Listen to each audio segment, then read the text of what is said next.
Okey, macam yang korang tengok ni, ini adalah pola dress princess cut. Okey, untuk pola dress princess cut ni, dia memang dapat daripada bahu sampailah labuh.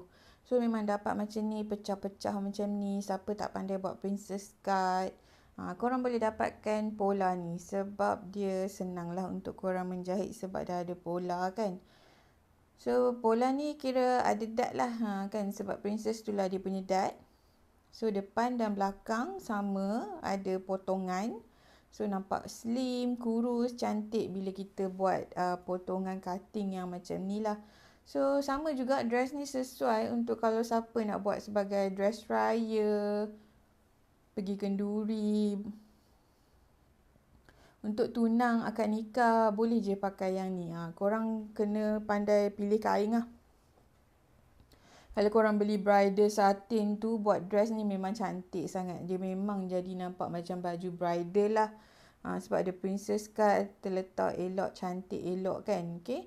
Dia akan dapat yang ni, badan depan dan belakang. Okay, dia terpecah macam ni. Yang ni center bodies back. Yang ni side bodies back. Yang ni center front. Yang ni side front. Yang ni lengan dan juga lapik leher. Okay, kalau siapa berminat nak jahit pola baju dress yang Vogue ni, korang boleh dapatkan dekat Shopee. Boleh tekan link dekat Shopee yang saya bagi dekat dalam video ni.